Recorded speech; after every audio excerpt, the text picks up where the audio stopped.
Assalamualaikum, halo Tribuners, apa kabar semuanya? Senang sekali hari ini saya bisa kembali menemani Tribuners untuk ngobrol-ngobrol seputar kesehatan. Nah, tema obrolan kita hari ini adalah hipertensi.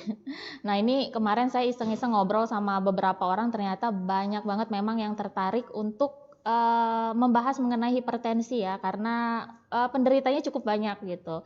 Nah, untuk membahas mengenai hipertensi ini kita sudah terhubung dengan Dr. Aditya. Beliau adalah Ketua ID Cabang Bandar Lampung. Halo, Dok. Halo Mbak Dini. Halo, Dokter. Apa kabar, Dok? Baik, alhamdulillah. Lagi di mana ini, Dok? Masih di kantor. Oh, lagi di kantor ya, Dok ya.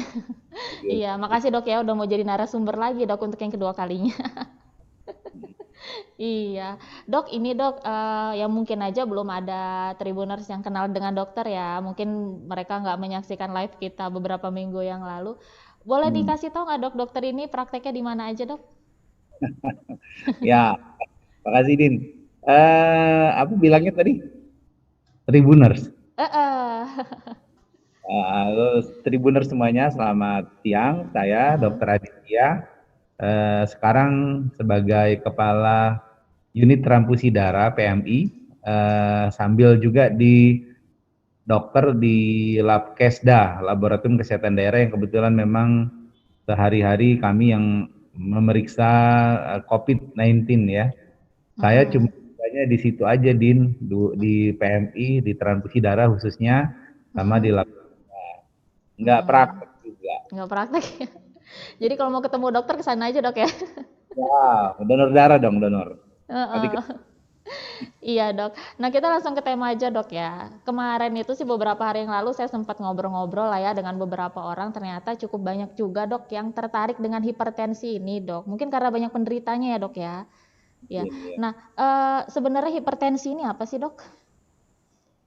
kita mungkin itu ya, coba saya pelan-pelan coba, karena memang ini agak-agak dibilang apa, ini ada yang teknis juga mungkin. Nanti sambil sambil Mbak Dini koreksi ya. Iya. Jadi namanya hipertensi. Jadi kita mulai dengan tensi dulu. Tensi itu tekanan darah di dalam pembuluh darah tentunya ya. Sebenarnya yang paling ideal itu kita tuh ngukur di jantung gitu ya. Karena memang sebenarnya kita itu maunya ngukur benar-benar yang di jantung gitu ya. Cuma kan nggak bisa kita ngukur tekanan darah itu di jantung. Maka pengetahuan serta teknologi, kita berasumsi menggunakan pembuluh-pembuluh darah yang ada di perifer ya, bisa di lengan, bisa di kaki. Jadi tensi itu juga bisa loh di kaki ya. Kalau misalnya bayi itu bisa di paha misalnya, tergantung juga lah ya.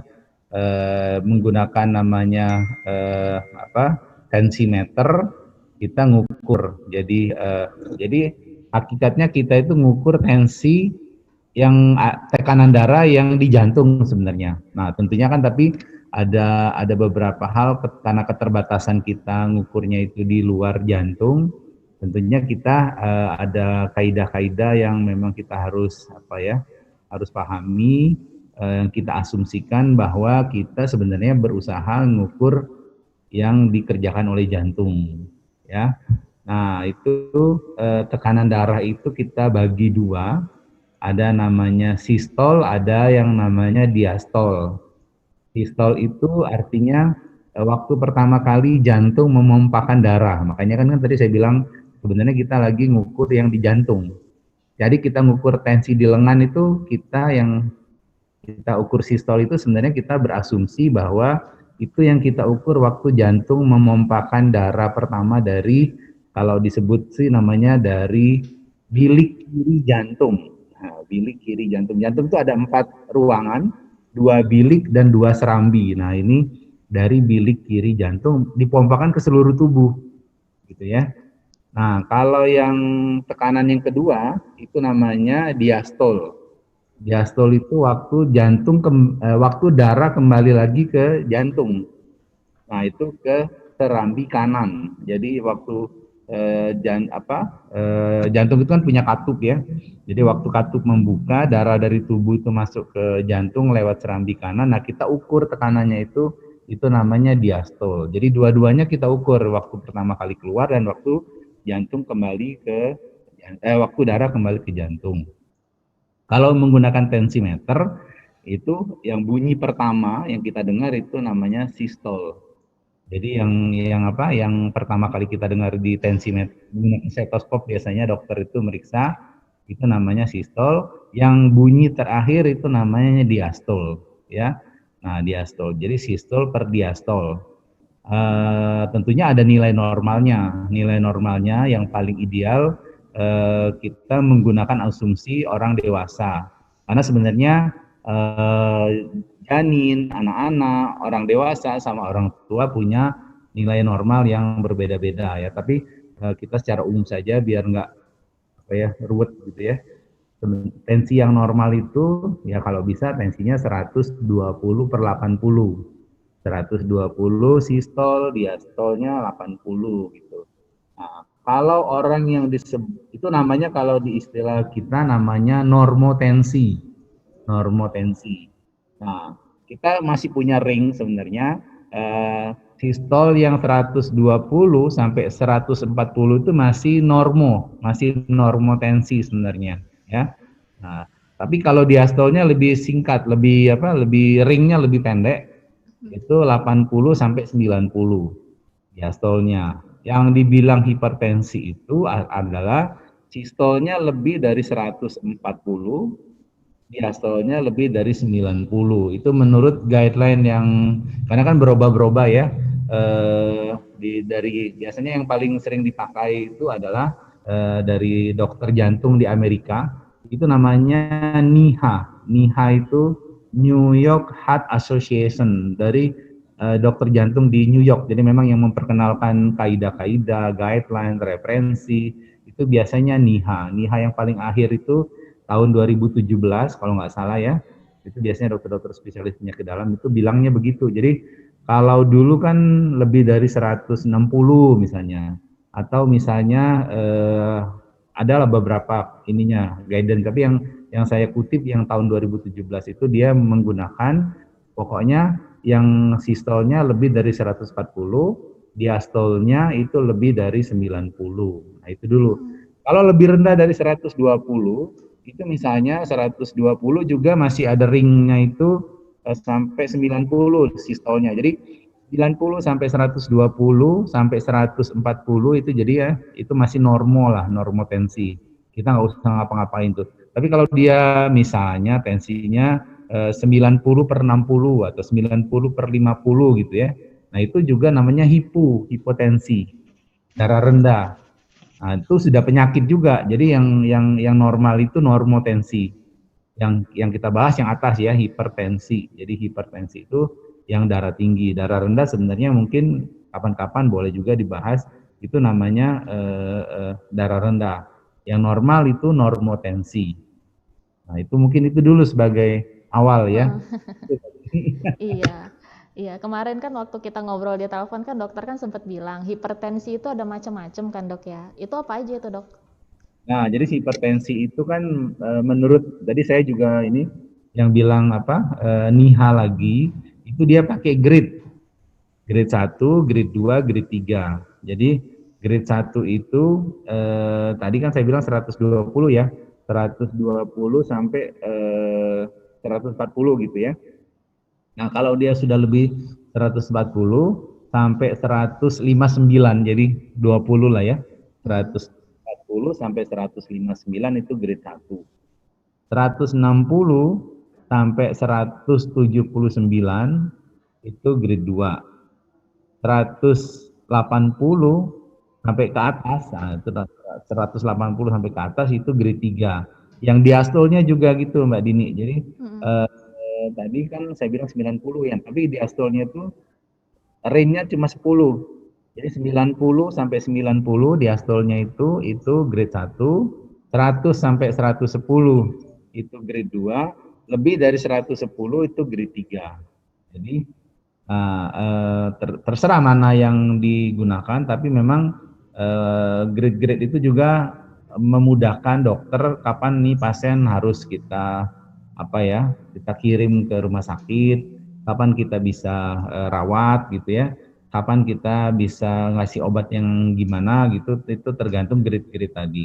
Tapi kalau dia sudah grade 3, itu sarannya NIHA itu sebaiknya dia di opname, di rumah sakit, karena kita takut akan ada terjadi hal-hal yang lebih buruk gitu, karena hipertensi berat gitu.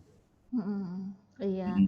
Hal-hal buruk itu tuh maksudnya gimana, Dok? Apa mohon maaf bisa menimbulkan kematian gitu? Bisa. Jadi kalau hipertensi berat itu yang kita paling takutin itu adalah stroke ya. Kan gini, ada apa ya, perumpamaan dari guru saya dulu dari Palembang, itu Profesor Ali Gani namanya, spesialis jantung. Jadi jantung itu kayak mesin pompa air itu Mbak Dini. Jadi mesin pompa air, kemudian pembuluh darah itu seperti selang air ya. Jadi normalnya kan kalau pompanya normal, jantungnya normal, selang airnya atau pembuluh darahnya normal, kan semuanya normal gitu. Tapi kadang-kadang selang airnya itu kita dikasih Tuhan itu nggak normal. Misalnya diameternya itu kecil, diameternya itu sempit ya. Jadi kayak selang air, kalau kita tendangan airnya itu sebenarnya mungkin normal-normal saja, tapi karena selangnya itu kecil, jadi tentunya aliran airnya akan lebih deras kan, karena memang diameternya sempit gitu. Nah, ada juga yang pompa airnya, jantungnya itu normal, selangnya itu kegedean. Kan kita nggak bisa pesan sama Tuhan selang air pembuluh darah. Kan kita terima ya udah jadi kayak gini gitu ya. Nah, itu orang cenderung jadi hipotensi tadi kalau misalnya selangnya kegedean, jantungnya normal. Tapi kalau memang dia sudah punya masalah jantung, nah itu juga misalnya mompanya terlalu cepat. Ada orang gangguan ritme jantung itu, jadi mompanya kecepatan sehingga si aliran darahnya juga jadi lebih deras, lebih kencang dari biasanya. Atau nah yang paling banyak kejadian itu hipertensi itu sebenarnya selang airnya itu normal, tapi seperti selang air mungkin ada lumut, ada kerak gitu ya. Jadi diameternya jadi sempit. Nah, dalam ilmunya hipertensi itu lumut itu kolesterol, Mbak Dini. Kolesterol itu jadi kayak lumut gitu ya. Jadi dia jadi kerak di selang, di pembuluh darah, sehingga itu si selang air itu jadi deres karena memang si diameternya itu tertutup oleh kerak-kerak kolesterol itu. Apa yang terjadi kalau sampai si kerak ini, si kolesterol ini sampai full menutupi pembuluh darah? Kalau sampai begitu, akhirnya sementara jantung tetap memompahkan darahnya, sehingga pembuluh darah itu punya potensi akan pecah. Ya, nah kalau pecahnya itu di kepala, pembuluh darah di otak, itu namanya stroke. Nah, kalau dia itu yang kita takuti yang kedua adalah kalau pecahnya di daerah-daerah jantung. Itu sehingga pecah juga, itu jadi kena serangan jantung. Serangan jantung karena masalah pembuluh darah. Jadi sebaiknya kalau memang yang hipertensi, saya sarankan sih memang harus cek kolesterol. Nggak bisa cuma makan obat darah tinggi saja tanpa pernah mengetahui sebenarnya risikonya. Jadi risikonya itu makin bertambah kalau misalnya juga si selang itu, si pembuluh darah itu, ada orang yang misalnya kena juga diabetes. Diabetes itu kan artinya gula darahnya banyak. Nah, itu sudah ada lumutnya gitu ya. Sudah ada kerak-kerak di pembuluh darah. Kemudian si gula darah itu di pembuluh darah membuat itu namanya itu arteriosklerosis. Jadi si pembuluh darah itu jadi tidak stabil. Jadi coba bayangkan kalau selang itu jadi kaku, kan kalau misalnya pembuluh darah itu kan harusnya elastis gitu ya. Jadi dia bisa membuka, bisa menutup gitu ya. Tapi karena sudah ada kerak, kemudian sudah ada diabetes, jadi dia lebih gampang untuk terjadinya pecah. Nah, terjadi Mm-mm. pecah itu kalau di otak sekali lagi bikin stroke, kalau di jantung itu bikin serangan jantung. Ya, dua-duanya berbahaya itu. Bikin. Mm-mm. Iya.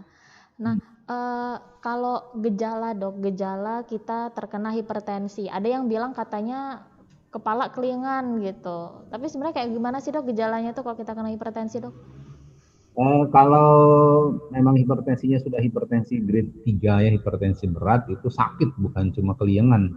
Sakit. Mm-mm. Jadi memang karena tendangan pembuluh darah itu kan misalnya sampai 210 itu biasanya Mm-mm. orang ada sakit kepala sekali kan, karena kan apa terlalu derasnya aliran darah termasuk yang ke otak gitu ya, yang ke kepala. Jadi Mm. juga bikin sakit kepala. Nah, itu juga membedakan nanti sama hipotensi. Kalau hipotensi itu bukan sakit. Nah, mungkin Mm-mm. yang itu karena alirannya rendah sehingga si kan di dalam darah itu ada oksigen tuh yang digunakan untuk oleh darah untuk mengikat oksigen. Nah, jadi kalau misalnya dia rendah, dia jadi lebih cenderung yang Dini bilang tadi itu keliengan. Jadi kayak Mm-mm. nggak enak gitu ya. Nah, itu biasanya hipotensi. Tapi kalau orang yang darah tinggi itu sakit, sakit sekali. Jadi sampai dia harus minum obat darah tinggi misalnya ya, atau sampai ada yang apa perlu apa di biasanya sakit-sakitnya itu perlu kayak ditusuk-tusuk apa akupuntur dan sebagainya. Mm-mm. Nah, memang itu juga harus dipastikan dengan penyakit-penyakit yang lain ya. Nah, tapi memang kalau hipertensi berat itu biasanya di samping sakit kepala sampai mungkin sampai muntah juga misalnya Mm-mm. ya. Kalau sampai berlanjut ya mungkin kita harus takut dengan yang stroke tadi karena di kepala ya. Mm-mm. Mungkin nggak dok bisa pingsan dok? Kenapa? Mungkin nggak dok bisa pingsan? Sangat.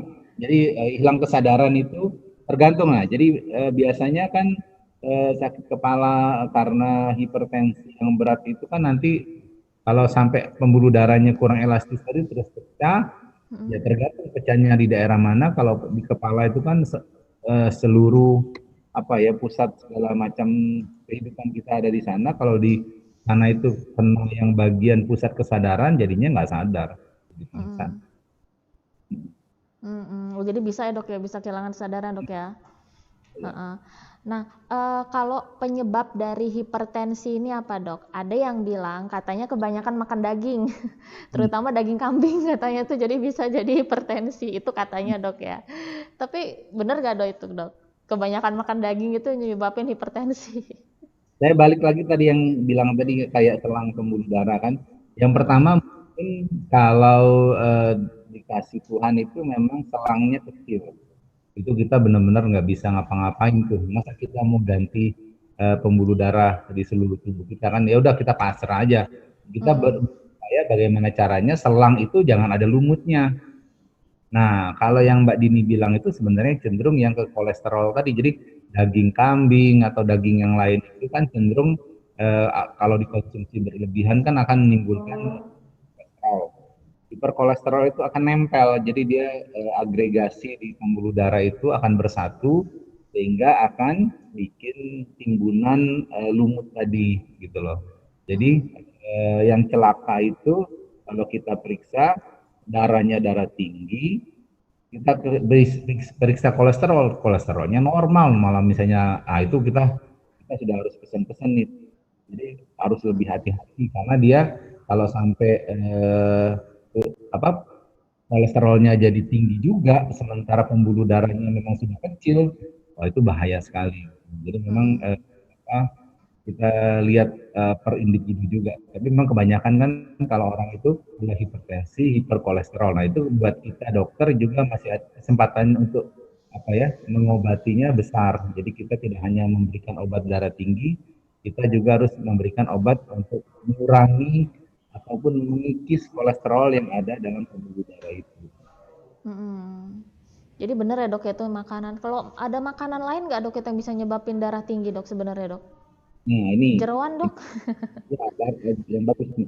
Justru yang ya samping kolesterol, itu ada yang komposisi ya. Komposisi itu yang menyebabkan angiotensin namanya ya, yang menyebabkan yang ngatur tekanan darah itu, yang juga jadi lebih dari biasanya. Itu biasanya garam, Mbak. Garam itu asin-asin, ya, NaCl itu menyebabkan hipertensinya jadi tambah tambah gampang, tambah besar. Jadi di samping kolesterol yang daging tadi, yang orang-orang yang senang asin gitu ya, yang garam, menimbun garam di dalam pembuluh darahnya juga berpotensi untuk menyebabkan kenaikan tensi yang bersangkutan. Jadi memang itu kita harus hati-hati. Iya. Iya, gini Dok, banyak yang bilang hipertensi itu penyakitnya orang tua. Hmm. Jadi yang kayak muda-muda kayak saya gini tuh katanya nggak bakal kena hipertensi gitu. Itu bener apa enggak Dok? Mitos apa fakta itu Dok? Ya, saya bilang tadi sebenarnya kan kalau orang tua itu elastisitas pembuluh darahnya kan juga makin berkurang sebenarnya ya. Tapi jangan lupa, jadi memang hipertensi itu tidak berdiri sendiri penyakitnya itu Mbak Dini. Jadi kan sekarang juga sudah gaya hidup ya. Mohon maaf saya karena kerja di lab juga sudah berapa kali lihat itu anak-anak muda itu yang mengalami hiper apa namanya gula darahnya tinggi. Jadi gula darah tinggi karena ya makannya kan selalu junk food misalnya ya. Kemudian makan makanan yang memang meningkatkan gula darah itu ya. Apa namanya? Hiperglikemi atau kenaikan gula darah dalam pembuluh darah itu kalau tidak mengenal usia tua, kalau misalnya dia masih muda juga dari kecil misalnya kan mungkin pernah dengar ya Mbak Dini, ada anak-anak itu senang makan minuman-minuman pemanis yang penuh pemanis segala macam dari kecil gitu ya. Nah itu kan apa ya, kita akan melihat orang itu jadi kena diabetes, tapi diabetes yang tipe 1 anak itu juga biasanya kalau yang saya bilang yang awal tadi, kalau orang itu dalam pembuluh darahnya juga sudah banyak gulanya, itu tidak tertutup kemungkinan dia akan terjadi hipertensi juga. Nah, makanya harus. Jadi kalau dulu mungkin zaman-zamannya saya, mungkin ya zaman-zamannya Mbak Din, makanan itu kita masih alami, yang dibikin mungkin di warung di rumah itu semua serba tidak ada pemanis misalnya ya. Itu mungkin memang jarang orang yang terjadi hiperglikemi. Tapi kan kalau sekarang anak-anak itu sudah makannya dari warung, kemudian mungkin misalnya yang banyak-banyak minuman-minuman yang penuh dengan gula. Nah, kalau orang tuanya tidak aware, tidak bijaksana, nanti takutnya nanti anaknya jatuhnya ke diabetes, kemudian nanti akan menimbulkan bermacam-macam masalah, misalnya masalah ginjal, bisa masalah hipertensi. Jadi kalau dulu mungkin karena tadi mitosnya itu karena zaman dulu ya, orang-orang tua kita, nenek-nenek kita itu memang nggak kenal pemanis-pemanis buatan segala macam, ya memang iya, karena sudah tua baru karena memang cuma faktor kerapuhan pembuluh darah karena usia gitu. Tapi sekarang kalau anak-anaknya gaya hidupnya yang seperti sekarang, semuanya serba instan, semuanya serba pemanis, pengawet dan sebagainya, itu ya kalau nggak hati-hati juga nanti kita akan banyak itu kasus-kasus orang yang kena hipertensi walaupun masih umur muda gitu. Iya, apalagi sekarang banyak kafe ya Dok ya, tempat nongkrong gitu ya Dok ya. Iya kan, bermunculan terus tempat nongkrong baru gitu Dok ya, dengan aneka minuman, makanan yang enak-enak gitu. Itu jadi faktor juga Dok ya sebenarnya Dok ya. Hati, harusnya memang ada penelitian juga ya. Saya itu ya nggak sering lah ke kafe ya, tapi kalau melihat yang sirupnya itu ya, itu kan dari luar ya. Saya lihat beberapa merek itu ya, memang jadi mungkin tidak banyak juga tidak gula katanya, tapi sirup yang dari impor itu yang sebagai digunakan untuk minum kopi itu. Bayangkan kalau misalnya sehari ngopinya berapa tuh? 2-3 gelas misalnya, atau Heeh. terus hari seminggu berapa kali, kita bisa hitung tuh kandungan gula dalam pembuluh darah ya.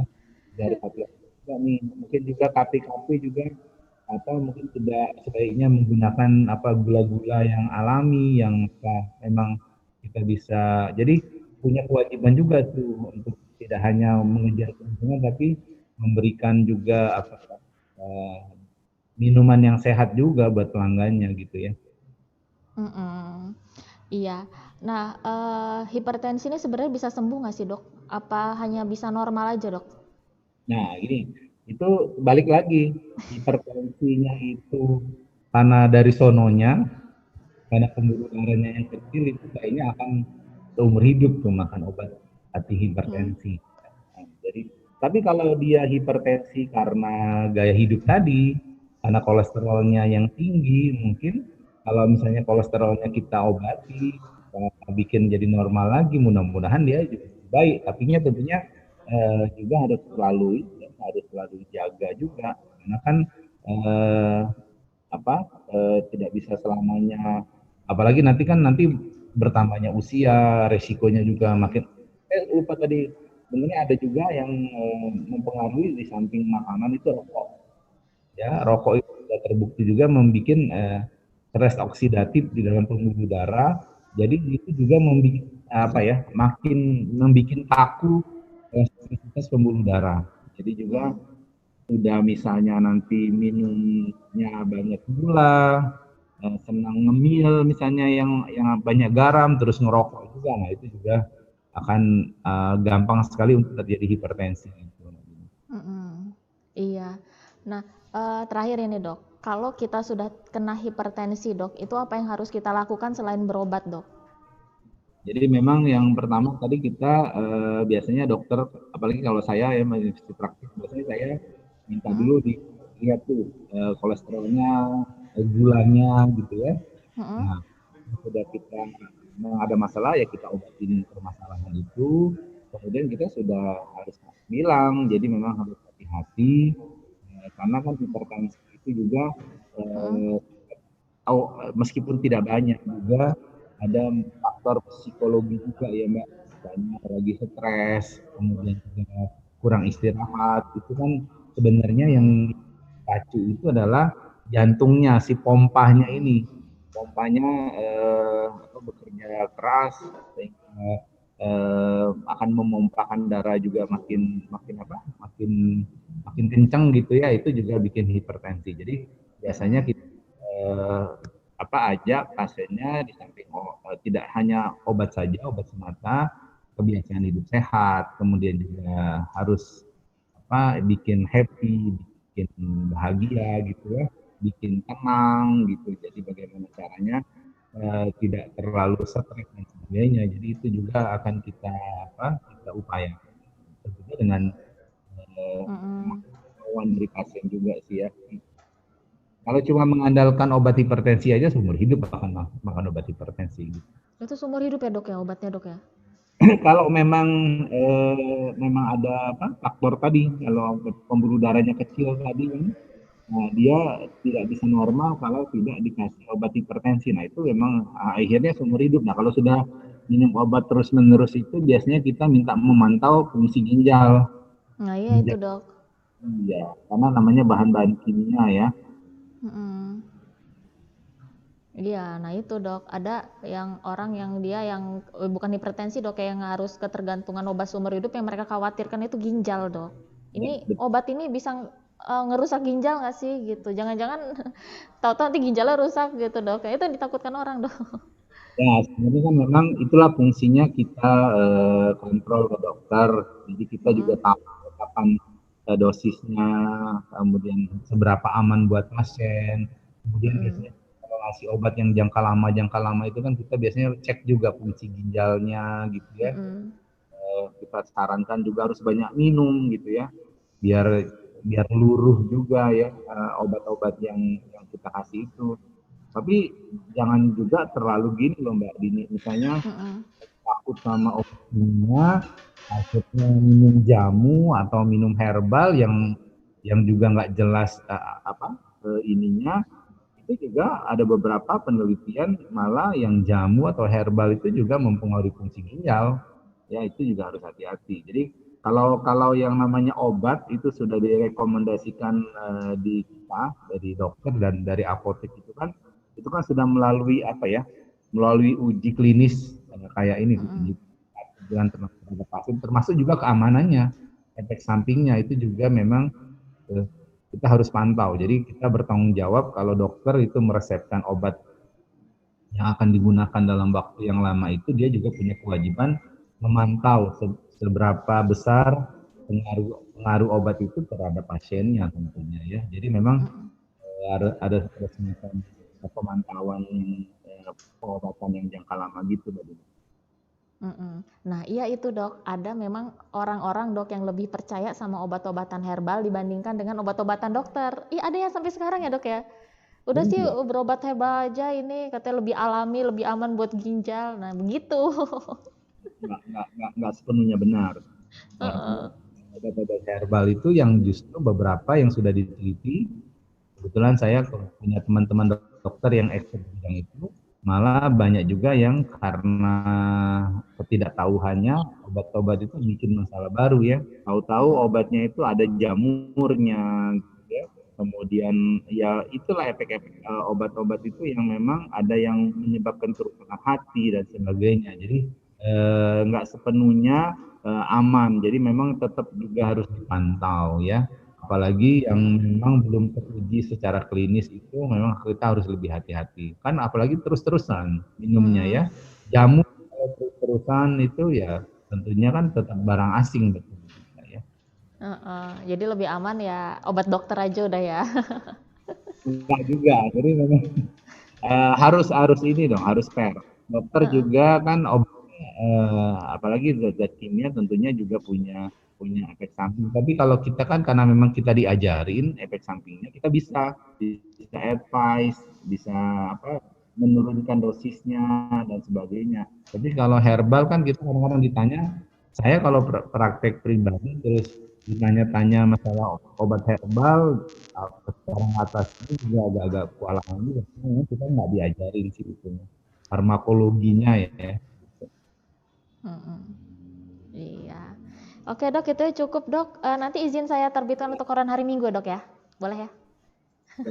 Obrolan kita hari ini dok, nanti akan ada di koran juga. Iya, ya baik dok, terima kasih banyak ya dok ya atas waktunya dok ya, sudah mau jadi narasumber lagi. Nanti jadi narasumber ketiga kalinya nggak apa-apa dok ya? Iya, baik, nggak apa-apa dok ya. Iya, baik, terima kasih banyak ya dokter Aditya. Ya dok. Ya Tribuners, itu tadi obrolan kita bareng dokter Aditya. Jangan lupa saksikan program saya Lipstick alias Tips Cantik besok pukul 3 sore. Assalamualaikum, dadah.